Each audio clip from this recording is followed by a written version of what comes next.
মই মশলা কিবা দিছি না দিছি এটা তো আইনারা বেহেই দিতা রইন, এর লাগে আর বেশি কিছু দেখাইছি না। ওন খালি মরিচটা দেবো, আসলে বাটা মরিচ দেবো, অনেকদিন ধরে রানতাছি না, তেই আজ চিন্তা করলাম যে একটু বাটা মরিচ দেয়া রান্ধি, ঝাল ঝাল করে রান্দাম, মজাই লাগবো খাইতে। এনো কিন্তু আমি মরিচ দিছি অনেকটা অনেকটা মরিচ দিছি, দেখা যাইতেছে না মোবাইলে বেশি, তো আমি তেল রেডলে দিলাম পরিমাণ মতো, সব কিছু দেওয়া দিছি। আপনারা তো পরিমাণ বুঝুন, পরিমাণ আর বুঝানোর কিছুই নেই। তেল দিয়ে দিছি, মশলা টশলা যা কিছু আছে সব কিছু দিয়ে দিছি। দেখছুন মরিচটা কত মিহিন করে বাড়ছি। এমনি করে বাইটটা যদি মুহ রুচি আনতেন তাহলে বাইটটা রান্দা রান্দা খাইবেন। আর দিয়ে দিলাম লবণ। অনেক রয়েছে হাতে মাহানির ফালা, যত মাহানি যাইব ততই মজা লাগবে। মাহাইতে গেলে যে একটা কি গ্যারান বাইর হয়, এই গ্যারানেই মন চাই যে কায়ালাই কুটি ভাত লইয়া এমন সুন্দর করে মাহাইবেন, সব কিছু একসাথে দিয়ে ভরায় মাহায় তারপরে বইবেন, দেখুন যে আপনারা রাইন্দা খাইলে কেমন মজা লাগে।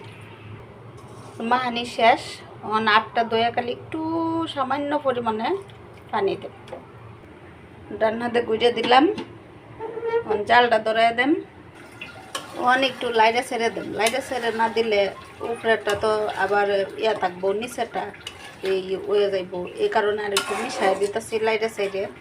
তো আপনারা ভালো করে দেখুন, ফলো করুন আমি কিভাবে রান্তাছি।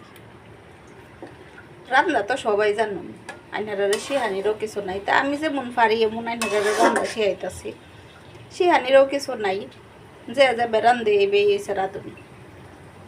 আমি এখন কিন্তু আর পানি দিতাম না, এটা দিয়েই কষবো, এটা দিয়েই পানি উঠবো, এটা দিয়ে সব কিছু মানে সিদ্ধর কাম সব কিছু এটা দিয়েই শেষ হয়ে যায়।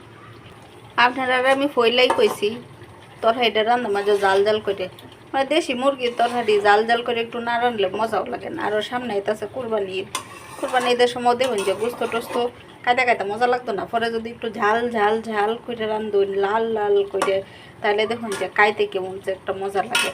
আর এনে বাড়ির মাঝে যে মরিচটা আমি বাড়ছিলাম সবটাই দেলছি করে, একটু মরিচও রাখছি না।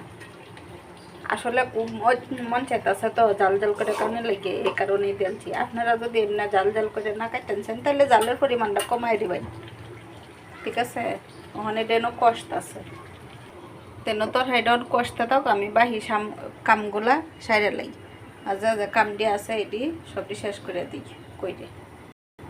আমার মুরগির গোস্ত কিন্তু কষানি হয়ে আসছে, সাথে যদি তুই একটা আলু না থাকে তাহলে কি খাইতে কি ভালো লাগবো, একটু মজা লাগতো না খাইতে। এই কারণে একটু ঝাল ঝাল লাগবো, তো সাথে দুই একটা আলু থাকবো, আলু একটু কামড়া করবো, কি যে মজা লাগবো রে বোন খাইতে। যারা যারা ভিডিওটা দেখবেন আর চিন্তা করবেন যে কি রান্না দিছে এই বেডি। তো আমার রান্না কিন্তু প্রায় শেষের দিকে, আমি কিন্তু এত জল দিতাম না, এমনি রাখবাম। তো আলু ডিকালি সিদ্ধ হইব, তাইলেই আমার রান্নাটা শেষ।